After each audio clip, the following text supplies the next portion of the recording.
this year. One of the things that we do is our initial first day keynote presenter.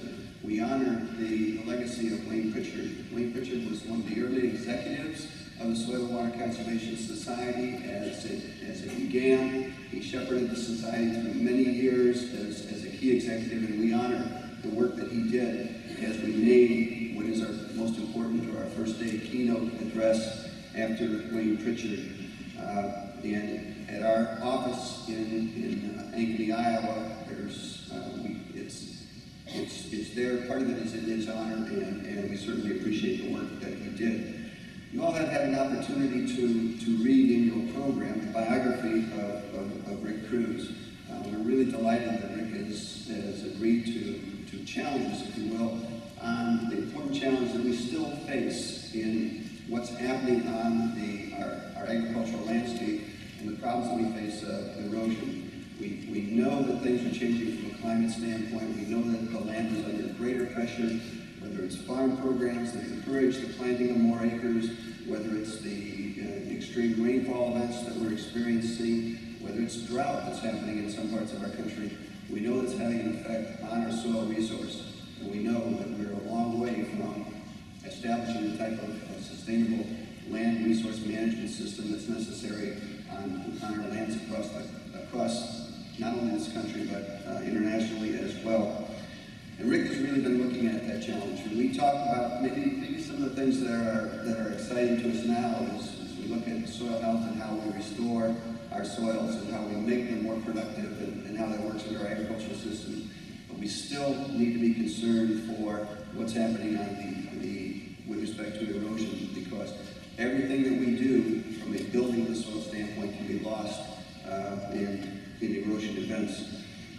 Just a couple of things. Obviously, Rick has been a professor at Iowa State University for nearly 100 years. Early in my career in Iowa, I met Rick when he was also a young man. He's had a great year. He also runs the Iowa Water Center at Iowa State University, and it's an organization that, again, has led the state of Iowa and the Midwest to look at the challenges of water quality protection as well. And among other things, the last thing I'll say in introducing Rick is that Rick is known internationally as the second greatest fisherman in the world. And I'll leave it to him to explain that. Let's welcome Rick Cruse.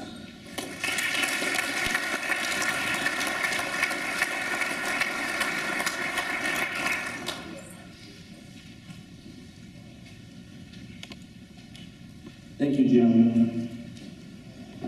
I'm honored, deeply appreciative, and very humbled for this experience. I'm appreciative of those who have brought me on this path, and many of those who are in the audience today, some of those I've worked with in the past. It's truly, truly a great opportunity. Papa, tell me a story. My 3-year-old granddaughter frequently brings me a picture I've never seen before. Make a story. She, at 3 years old, has 2 rules. One's implied and the other is pretty explicit. The implied rule is that this story has to be interesting and it has to be engaging, or she turns and walks away. The explicit rule is that it must end with happily ever after. Everybody has rules. For those, that opportunity is challenging. It can be really challenging, but it's not unlike many of the challenges that we face in our profession. We have to engage people outside of this room because we can't do it alone. We have to make our stories engaging. They have to be interesting, or we lose our audience. So with that in mind, I'm going to pose a challenge. I want to see how many of you really have the storytelling capacity. I'm going to show you a picture in my first slide, or next slide, and I want you to create a story. I'll give you about 30 seconds. Okay, we want to see who the storyteller is. But before we get there, I have to ask a question. How many of you are pessimists? That is awesome. The only guy waving his hand over there, Theo, is wondering. Well, you might want to have your blood checked, because there is a guaranteed blood test now that determines whether you have pessimism or not. If your blood test is B negative, you have a problem. Okay, so what do you expect Monday morning? Okay, so back to the picture. Okay, I'm going to show you a picture, develop a story, 30 seconds. Ready, set, go. Okay, this is not fair. I mean, as you see the dots on the page, and I didn't ask Dan to talk about connecting the dots. If we step away from this picture and consider the stories that you have to tell to engage people outside of our group, you must be able to connect the dots. People aren't interested in simple facts, they're interested in relationships. If we can show how the dots are connected, how one critical aspect relates to another, we have a much better chance of telling a story that's both engaging, enlightening, and honest. Connecting the dots is an absolutely critical part of what we do. What I'm going to talk about is really an effort to connect dots. We've talked some about emotion, but I'm going to take us outside. We're going to take a 10,000 foot look at where we are relative to some of the water. A colleague of mine, a friend, is a screenwriter in Hollywood. He sent me his beginning slide, or his beginning opening screenshot for his story. And he sent it to me because I'm engaged with agriculture and the types of things that'll make more sense to you when you see it. And he asked me if I'd review it, see if it makes sense, see if there's anything through red flags. And when I read it, I asked him, I said, can I use it for this talk? He gave me permission, which I really didn't think I could get. But this is the story. This is the story, okay? It's this. Australia's worst floods in a decade shut down a key grain port, while the United States signaled further tightening of domestic and global supplies, having fears over surging food inflation. Corn and soybean futures in Chicago jumped to 30-month highs after the U.S. government reduced its estimate of corn and soybeans production in the U.S. and Argentina, where hot, dry weather has begun to take a toll on crops. Estimates of Australia's wheat crop and exports were also cut at a time when there are concerns with U.S. crop due to dry weather. Last year, Russia banned exports after the worst drought in a century, decimated production. This is what he wants the audience to see when they sit down in the movie theater. My question to you, is this going to be, your guess, is this going to be a comedy? Probably not. How about a romance? Now, there might be some in there. How about drama? Yeah, that's a pretty good shot. Okay, I'm lying to you again. This is not a movie script. This is actual news release from January 12, 2011. This is the new world. This is the new world. $3 corn and lower soybean prices are a concern not for your farmer if you're in the industry that works with ag. But I give you a word of caution. There may be an element of security that's fleeting, but I'm afraid it's going to be fleeting because there's a variety of reasons. And I want you to view this as a means and a way of focusing attention on the absolute importance of our soil and water resources. You have to live under a rock bigger than I live under to not understand what this slide is about. Rising global population. Brian Keating, University of California, has estimated that in the next 50 years we need to produce more feeding food than we've produced since the dawn of civilization. A daunting task. The United Nations has estimated that we will have 3 billion people. 3 billion. How many zeros will be behind the number 3 when we're talking billion? There's a bunch of them. There's 9. 3 billion people are going to enter the middle class in the next year. What does that typically mean relative to food demand? It's going to go up. What's it say about the type of food these people are going to demand more of? What word starts with M and ends with eat? Estimate is that we will have an increase of 73% demand for meat by 2050. Okay, now that's kind of important because if we look at different meat sources, none of them are really efficient in converting vegetable material to meat itself. Beef is 6 to 8 pounds to make 1 pound. What does that tell us about the demand, stress, and so on water resources? Those are just numbers. I'm going to open this story a little bit further on the next slide, and I'm going to make an assumption just so we can identify what a decimal point is in terms of how big this really is. The U.S. meat consumption is about 5 ounces per day. Okay, for this assumption, we're going to assume that these new people eat 4 ounces per day, which is probably high. And further, we're going to assume that it's all beef, and that's not the way it's going to be. But it helps us identify how big this really is. So if they eat 4 ounces a day, that means each day we have to slaughter, process, and have 750 million pounds of meat to meet the growing demand of just rising status level. 750 million pounds of meat per day. How many head of livestock does that mean we must grow? If you do the math, assume we're slaughtering 1,300 pound beef animal, and out of that we can get about 700 pounds of beef, of edible material, trims gone.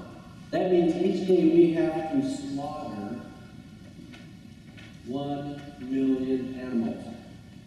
1,100,000 pound beef cattle to meet that current demand. What does that say about water demand? It's huge. It is huge. If it takes us, how many days, we have any beef growers here, how many days does it take to raise a beef cattle to 1,300 pounds? It depends on if you're on grass or if you're keeping it in a feedlot. Let's do easy calculations, let's say 500 days. Okay, that's probably a bit too much, but we're just putting a decimal point in. That means it takes 500 days to get each one of these animals to 1,300 pounds. How many additional beef animals must we have on the face of this planet just to meet that rising status? 500 million. If you do the math, if you take that 750 million pounds of meat per day, and if you make quarter-pound hamburger patties, and you make them 1/4 of an inch thick, how high is that stack of meat? How high is that stack of hamburger? Football field? Try close to 12,000 miles.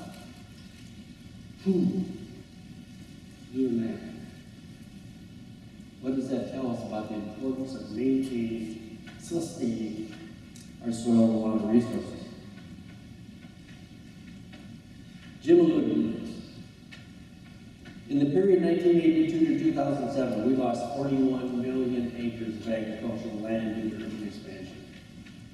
Roads, golf courses, homes, 41 million acres. The home state of Iowa, my home state, we have approximately 26 million acres of corn and beans every year. We're consuming that. 14 million acres of that is prime farmland. Globally, and this is also scary, the FAO estimates we're going to lose 7% of our current ag land by 2030. 7%. You know, the additional 2.5 billion people need a place to live. In the U.S., John Wiener put me on this. Thanks, John. It's an illustration from the IRS report. Share of land use that remained the same 1982 to 2007. Crop rain. Gosh, what are we worried about? You know, 25 years, we only impacted 22%.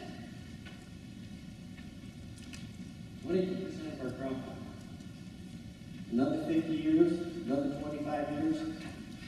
And what direction is our global demand moving when we are in the global warming? Absolutely imperative that we take care of our soil and water resources. Absolutely imperative. Where's this happening? This is also a picture that John put me on, again from ERS, shows areas of the country that's being affected by urban expansion. These are pretty good production areas.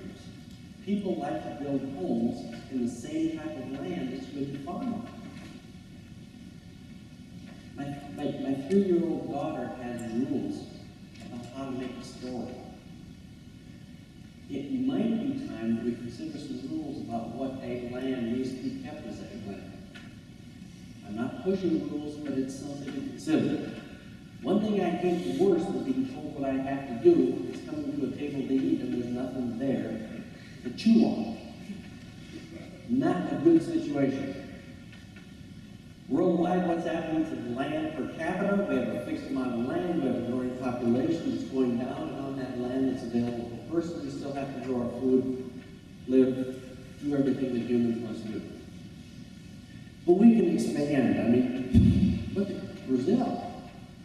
Tremendous capacity. Brazil, you can look at different sources, give you different numbers in terms of what the expansion is, but roughly 400,000 hectares, and if you convert that to acres, we're roughly 1 billion. If you're a farmer, you're thinking, yeah, how am I going to make a living with this much expansion going on? Well, Gunther Fischer, a German scientist, done some work on land use, and I'll show you a slide that he's done later, says that if you do that development, you have to remove about 15% of that land area for infrastructure. Homes, highways, everything that goes in with building an area for ag production, which means we have only 340 million hectares. That is a lot. Let's tell the rest of the story though. Remember we said that the FAO estimates we're going to lose 7% of our world's ag land by 2030? You take 7% of the world ag land estimate right now, you come up with 342 million hectares of land that's going to be lost globally due to expansion in the global arena. Brazil expansion potential just about captures what that loss is. And global demand is going. It's absolutely imperative that we sustain the soil and resources that we have today. The concept of sustainable intensification, that of growing more on the land we have today, will work only if we still have the land to farm that we have today. FAO's estimate, this is a tough one to come up with, is that 25% of the agricultural land globally is seriously degraded. Degraded to the point that we cannot rely on human productivity or rely on it to feed individuals. But this happens only in countries that are not developed, and where we don't have the technology, and we don't have the education, and we don't have the information available to control soil erosion. Right? Well, some of you can recognize the shape of that state. This is from a report that Craig Cox and others did with the Environmental Working Group, where they investigated soil erosion rates in the state of Iowa for the year 2007. They used the product that we've been involved with, the Irrigation Reservoir project. And the key point here is this up here. 25% of Iowa's row crop acres eroded at 20 to 100 times the soil renewal rate. Soil renewal rate, our best estimate of soil renewal rate, which is about a half a ton per acre per year. 6 million acres eroded at 2 times the tolerable soil erosion rate, which is assumed to be 10 or 5 tons per acre per year. Now we can argue that this is an area that's undeveloped, where we lack the education, where we lack what it takes to control soil and water losses. But I think that argument would carry a lot of weight. That happens only in Iowa, right? Oh, this is Europe. From Earth Science Review. reviews, actual soil erosion rates for tilled arable land in Europe are on the average 3 to 40 times greater than the upper limit of tolerable soil erosion. Now the caveat here is that they have a different number that they use for tolerable. For this was about 1.5 tons greater per year, but that's still faster than development rates. We are losing in more ways than one.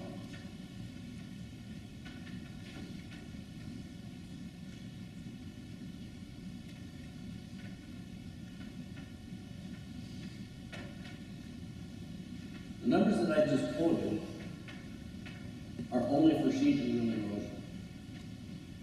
Anything that you see in here in terms of those channels, gullies, they're not included in those figures. So the figures that I gave you in terms of the soil erosion that's occurring are incredibly conservative. The actual amount of soil that's moving in the landscape is different than our estimate. And I'll bet you my last fishing bowl that they're different than higher.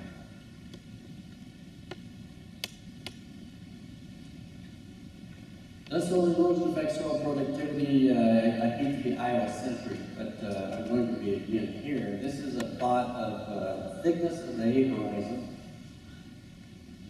versus corn yield. These are field measured yield and topsoil depth numbers from the 1980s. What happens to the yield, this is corn yield, as thickness of the hay horizon decreases? Corn yield goes down. Surprise? Probably shouldn't be. For two different soil types. And we want to continue to, well, okay, the other question, what happens with the thickness of that hay horizon as soil erosion occurs? Two things happen. It gets thinner and it gets deeper. On the hill slope where it's already thin, it gets thinner, and that is where these curves have the greatest action. If we add another inch of topsoil to an area of deposition that's already 3 foot deep, what impact does it have on yield?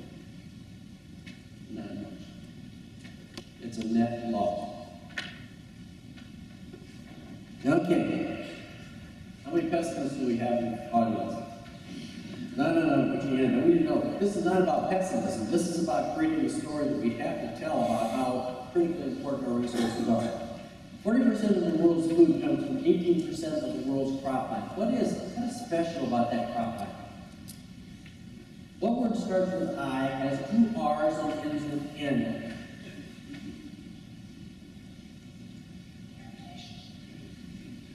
Irrigation. Irrigation is incredibly important. It's incredibly important because the yields are high and yields are stable. If we don't have to worry about water application, how many farmers in here, if you don't have to worry about rainfall, are you pretty confident about what you're going to get out of your field? Now there's some other things, but water is a huge component. Irrigation adds stability. In India, 3/5 of the grain is harvested is irrigated or supplemental irrigated, the same in China. Irrigation is another part of this food supply that's absolutely critical. And our demand is going up. The next slide I'm going to give you, I'll give it to you here. We're going to look at water scarcity across the globe. We're going to use something called water scarcity index, and it's a ratio of human freshwater consumption, the amount of water that we use in the region, divided by the total renewable fresh water in that region. Dominantly rainwater. It's the fraction of the available water in an area that we are actually using. And this is published in Science. And for those in the community that I work in, you will not find this journal in the lower shelf of Walmart. It's not there. You got to reach pretty high to get this one. The color codes indicate the scarcity index.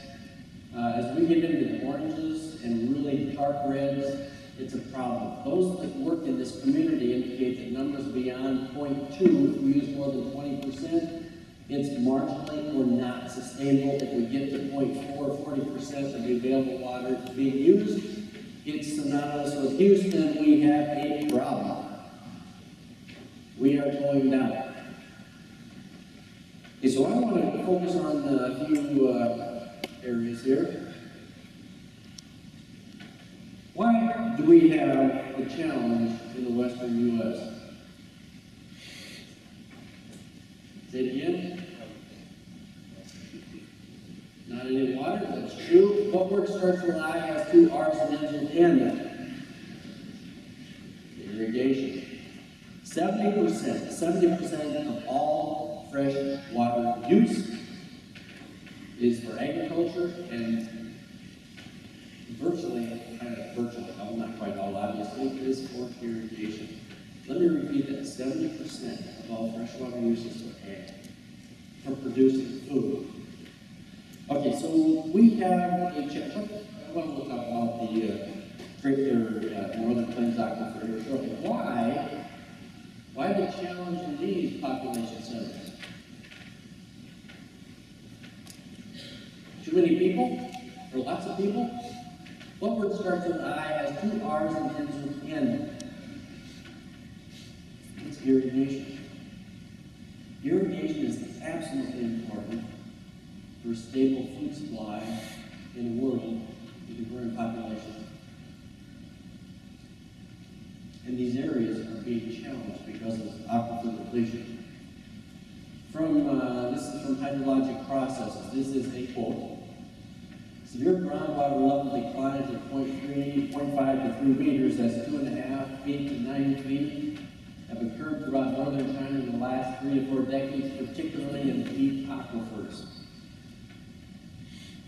Been to China 4 times. I have a Chinese colleague here. Water is a serious issue. Water is a serious issue, not only for drinking and flushing toilets.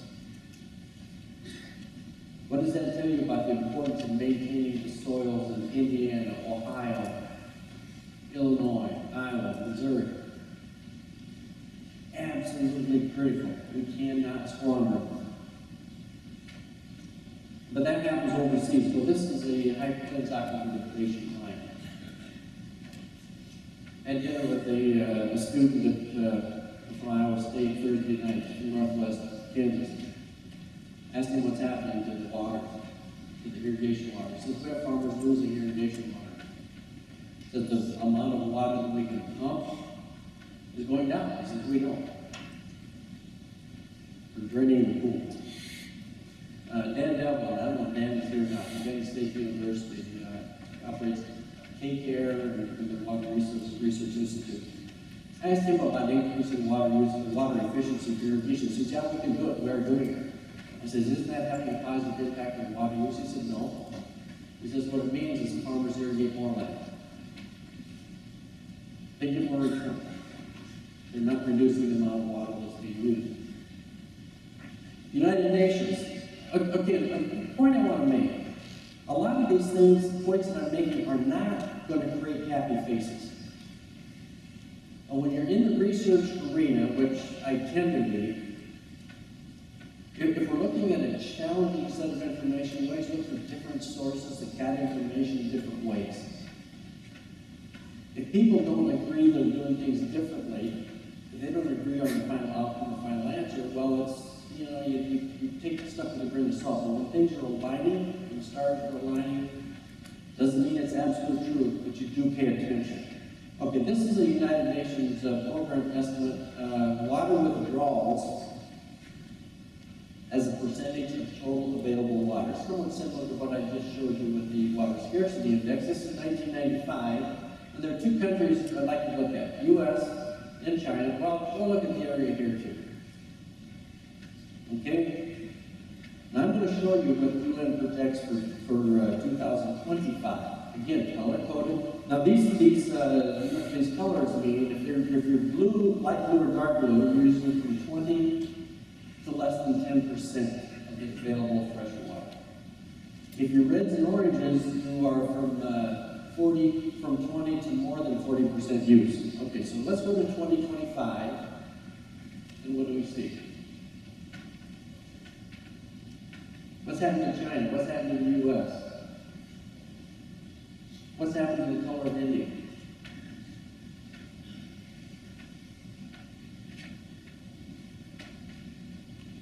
Climate change. Alluded to, I think Jim mentioned that, maybe Dan. The importance. There's already pretty solid science, again, this was published in Science, that the existing changing climate is reducing yield potential. It's reducing the yield we're observing. Doesn't mean yields aren't still going up, but the rate at which they would increase is being negated. Connecting dots, connecting dots, connecting dots. This is a publication from Cougar Fisher and others, published in 2002. It's a color-coded map of the globe for rain-fed agriculture. No irrigation, where do soils, precipitation, and temperature align so that we have good productivity. Greens are really good. As you get to oranges and grays, not good, not good. I would like you to focus in this area here. Okay, we're looking at global market, food security issues globally. Europe. Okay, I'm going to show you, this is green. This is a pretty productive area. Because it's really productive compared to most of the places on the globe. The next graph I'm going to show you is a color-coded map from the IPCC report, Intergovernmental Panel on Climate Change, and it's going to give an estimate of precipitation change in this coming century, the century we're in. Now I want you to focus on the right-hand side of the screen. This is for June, July, and August. June, July, and August. And that's important because that is the growing season in the Northern Hemisphere. That's where we are, that's where Germany is. Okay, now the color code assess that we're in the pinks and yellows. It ain't good. It's decreasing precipitation trends. And if it's blue, increasing precipitation is expected during these time periods. And if there are a lot of these black dots, that means the suite of 23 models that were used to come up with these estimates, unanimous, what's that word? They agree. It doesn't mean that's the way it's going to be, but it's a stronger evidence if you've got disagreement. What's projected to happen in that area that Cougar Fisher identified as very productive, rain-fed? What does that tell you about the importance of the soils in the U.S. and other places for currently growing rain-fed crops? Don't lose them. Temperature, okay, that was modeled. You know, we don't necessarily believe the model. I mean, they're evidence, they're scientific tool. Let's look at measured numbers. This is temperature trends in 1876 to 2000. Red dots means the temperatures are increasing or were increasing during that period. The bigger the dot, the greater the change. Now, there's some blue dots there. Blue dots means during that period, cooling was observed. What's happening in Europe? Now, this only goes to 2000. There's another set of data we uncovered that shows the temperature change through this period, but it goes up to 2009, and that's the left-hand side of this graph. If in 2000 up to 2009, those are 10-year running averages, what's the temperature doing in that area? How does temperature increase affect crop yield? Okay, this is data from Illinois and Indiana. It is a plot of change in corn yield versus change in maximum temperature during the summer. How does corn yield respond to differences in maximum temperatures during the summer period? As the temperature change goes from cooler to hotter, what's happening to corn yield? What's happening to the same in soybeans? What do we expect to see as we move forward relative to climate issues?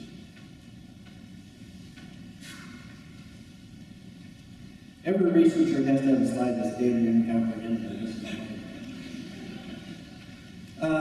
This is part of the corn cap project. Actually, Lois Morgan Wright is leading. She's in back. Graduate student that's collecting data on farm fields. He's taking probes to get topsoil depth, and he's matching those, aligning those with corn yield maps, corn yield figures that are coming from the farmer's combine. Okay, now I want to just use this slide as a talking point and direct your attention. I don't know if you can see there's a green line here.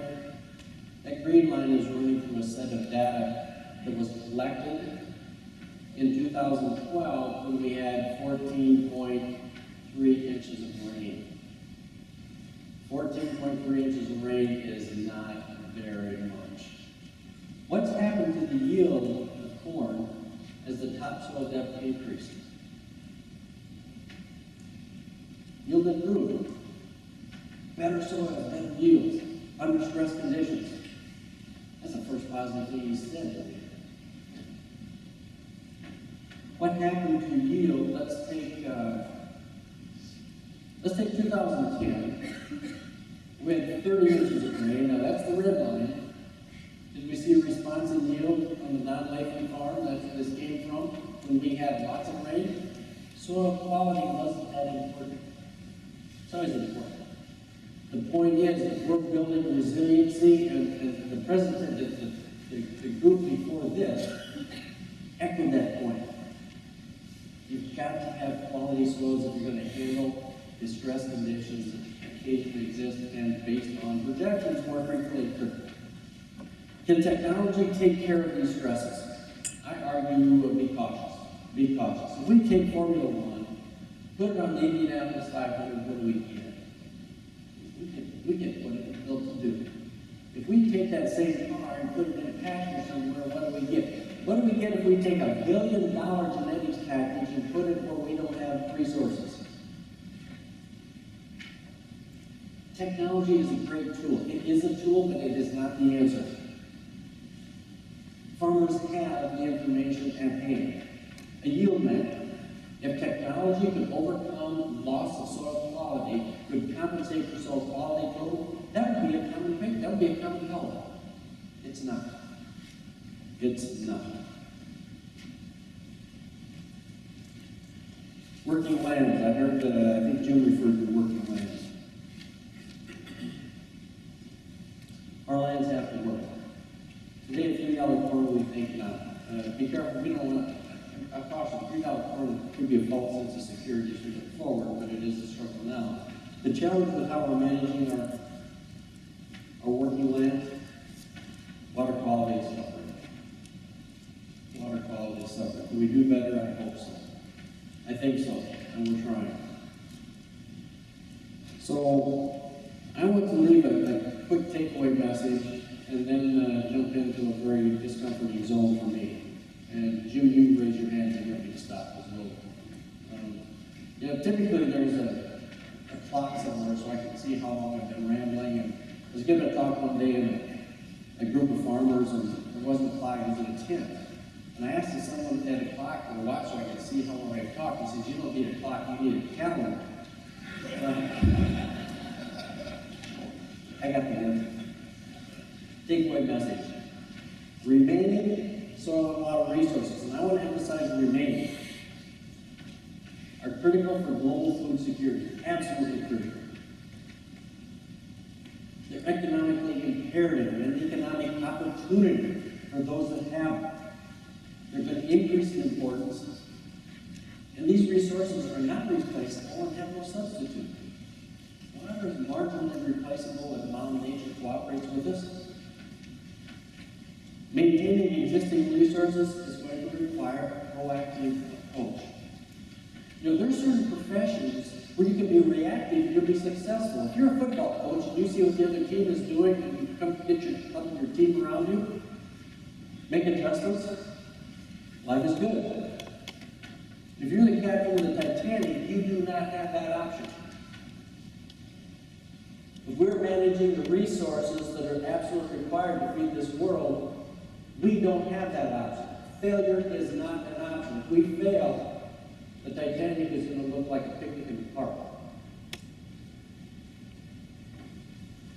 Okay. Okay, I'm going to step briefly outside of my comfort zone, that is away from using science to create arguments, and try to stir some discussion, stir some thoughts from you about how we can move forward. Again, science is going to influence some of the statements that are here. I'm going to try to use logic, Greg's logic, and season it with opinion, and if I don't have a chance to irritate everybody at least once, probably multiple times, and I failed. 3 questions I'd like to raise initially. What evidence exists that we are on a functionally sustainable path? If there is evidence, we need to make sure we keep that evidence and use that to build as we move forward. Everything is not negative, despite what I've been saying. If we're not on a sustainable path, we have a vision of what that path is. My dad once told me, and I heard it here mentioned earlier today, if you continue doing more of what you've already done, you're going to get more of what you finish it. But you've already got it. Do we want more of what we got? My first chance to irritate people is here. Do we have the political will to address the causes rather than the symptoms of our current problems? Let me give you an example. Ethanol has been the scourge of soil and water. Absolutely not. I don't agree with that for a second. I grew up, graduated from college, and bought a house. I was poor. I had a house that needed a door fixed, had a broken window, had a carpet that had holes in it. Could I afford to fix that? No. Had a couple years of raises. You know what I did? I replaced the window, put in a new door, even had my wife come buy a carpet for the house. If we have farmers that are dirt floor poor, how can we expect them to implement conservation practices? Because of the rising prices that were partially associated with ethanol, partially associated with the drought and heat in Russia, I have farmer friends, I have farmer colleagues that implemented conservation practices they didn't before. Now, I know others that took out fence lines, removed trees, bought land they shouldn't, convert to CRP. I think it is absolutely wrong to blame an industry or anything that allows an individual to improve his or her life. The issue is not the industry, it's the choices that are being made. It's the choices that are being made. In the absence of an ag economy, the farmers can afford conservation, towards conservation, costs fall back on you and me, taxpayers. That's not a good model. Another one I'll argue is cover crops. The state of Iowa is paying farmers X number of dollars. They have, I don't know how many $1 million to subsidize cover crops. Cover crops are not the issue. The issue is we cannot grow all row crops in Iowa and expect to conserve soil and water resources. It is not going to happen. It just isn't happening. Address the cause, don't address the symptoms. Okay. Did I make anybody mad yet? Okay. Realities of agriculture. As we address this and try to move forward, we have to be aware of these. Agriculture is morphing into agribusiness. Fewer people, fewer farmers control more. This is not negative, this is not value, but it's what's happening. Enterprise size is increasing, culture is multidimensional, business is less so. What's the primary focus of business? Culture, yeah, everybody understands that. Culture is multidimensional. It's people, it's community, it's resources. You have to make money also in agriculture. But it's multidimensional. Farming is very competitive. How many farmers do we have? Any farmers? Am I right in saying that farming is incredibly competitive? It is incredibly competitive.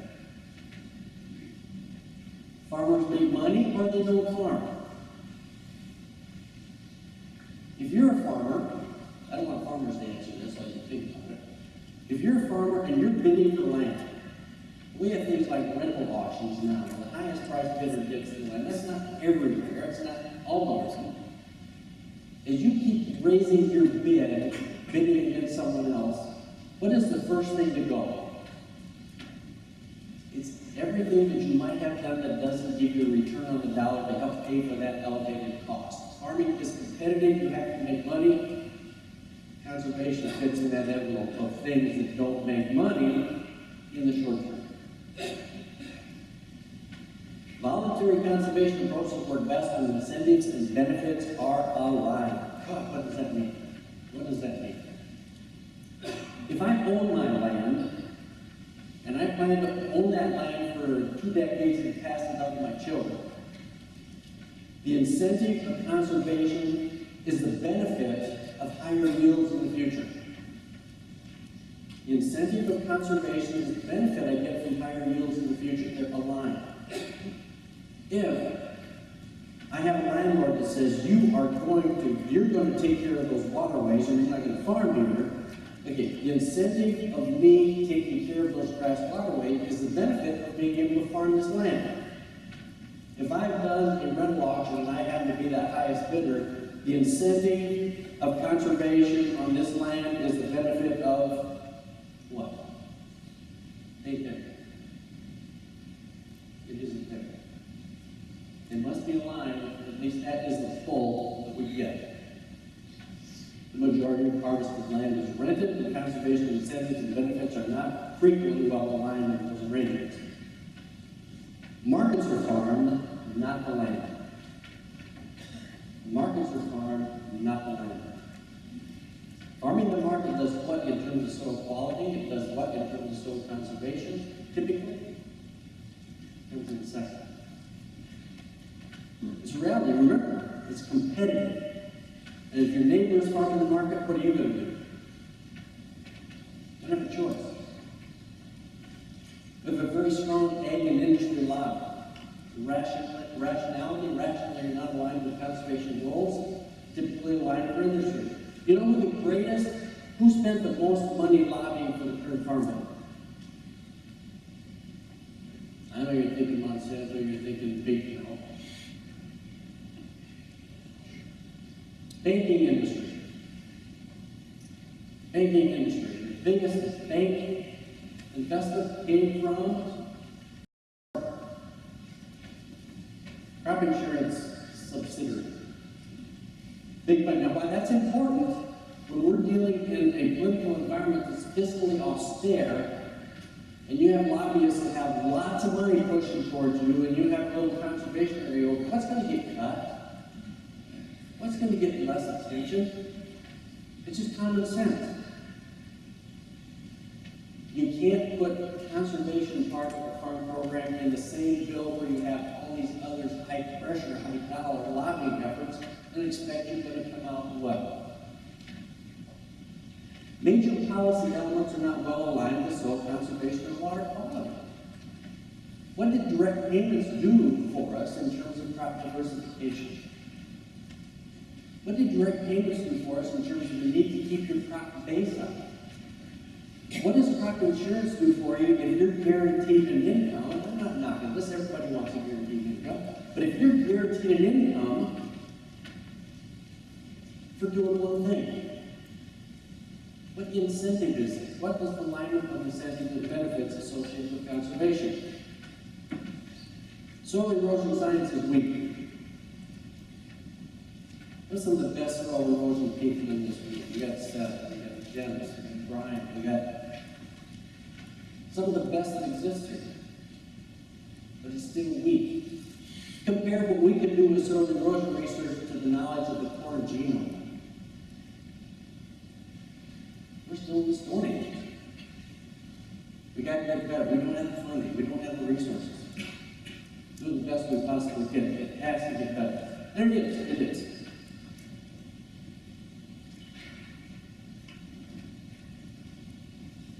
Bell-shaped curve. We have some farmers who would absolutely die for conservation practices. That is their number one thing. we have some over here that do everything they possibly can to capture that almighty dollar and let everything else go by the wayside. Well, why is this important? My dad told me once, he said, in a game with no rules, the most aggressive and least ethical individual is the one that determines how that game is played. In a game with no rules, the most aggressive and least ethical individual is the one that determines how that game is going to be played. And you got some woman or man over here that's farming that will farm right up to the river bank, take out the grass waterways, farm up and down the hill on a field that should be pastured to goats. How can this person over here compete if they're willing to do the right thing in those areas? What it's basically doing, Pete Nowak and Max Schmidt published a book on land management for conservation, and I think water quality, not too long ago. Within that book, they made a point that the bad actor is having a disproportionate impact on water quality, which water quality, water rules. I'm going to make a stronger statement. I'm going to say that that individual is having an impact on those that want to practice conservation because they cannot economically compete with them. Farming is incredibly competitive, and farmers have to make money.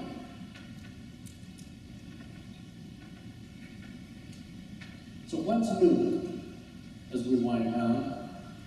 We see an increased watershed focus, increased culture, trying to build back in, trying to build peer pressure. And peer pressure works to get more conservation practices used.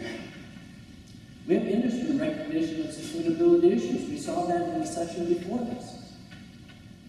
Industry recognition of sustainability issues. If I'm a company that's selling seeds, and I want to sell all the seeds I possibly can, if I see soils and go to the point where farmers say, I'm not going to farm that anymore, what economic incentive does a company have of keeping that land in production? There might be something there. Food industry is talking the talk. Walmart. Will they walk the walk, or can they walk the walk? That's something to be seen. Farmers are vocalizing the R word. I give multiple farm presentations, and early this spring, in January, I gave 3 in Iowa, the integrated crop management, and I was dealing with soil erosion. It was a different talk from this. We're talking about rates of erosion and what's happening, and at the end, two of the sessions, in groups of farmers, one guy raised his hand and said, we need rules. He says, I'm damn tired of competing in an unlevel playing field. I've got a neighbor that does this, and this. I'm not going to do that, but I can't compete with him. Very similar story in another talk. People are tired of competing against those, remember, the exploiter on that curve, want something a little different. Do they like more rules? Absolutely not. A group on a farm regulation, I don't even want to go there, but we have an increased emphasis on cover crops. Is it bad, or will it be reality? I saw the 3 farmers here, Dave, Brian, and Brent. Very positive, but also very cautious. I remember the no-till thing. As no-till was being introduced, one mistake it caused 10 people not to try. However, it is gradually catching on, and I mean gradually being implemented. What's not new? Increased specialization on the landscape, loss of cultural-based management skills, and increasing reliance on technology. I have a farmer in southeast, southwest Iowa, Seth Watkins, great individual, very integrated, very complex system. He has 7 different income streams. And I asked Seth, I said, Seth, isn't this a model that others might want to implement? I mean, you diversify your business, because I'm not in the insurance program, yes. I said, Jim, so thinks this would work. He says, if a farmer can't grow a garden successfully, how can they do this? I went back to the office and I told a colleague there about it, a young lady, and she says, she starts laughing. And I said, what are you laughing at? She says, you know, my husband and I, we farm. I said, yeah. She said, 3 weeks ago, we're sitting at the breakfast table, and I told him, I said, we need to get the weeds out of our garden or we're not going to have anything. He said, don't worry, I'll take care of it. She said, you know what he did? Sprayed him around. It's not funny. Well, it is. But we're losing our opportunity. We're struggling now with Roundup Ready resistance. Would we still have that if we integrated cultural management along with that technology? I suspect we would. Growth in size and operation of equipment, government policy and conflict with conservation. Degradation of soil and water resources, we're still headed in the wrong direction. So what are the elements of the fix? We have to have a goal and a plan, and that goal and plan has to last longer than a farm bill that lasts 3 or 4 or 5 years. Soil and water is long term. Political agendas are not. We have to have a commitment to those goals. We have to understand that agriculture and agribusiness are different, and they respond to different buttons. Policies that do not put conservation-committed farmers at a competitive economic disadvantage. And we have to have the political will, the guts to stand up to address the problem and not the symptom. We can't tolerate exploitation at the expense of conservation.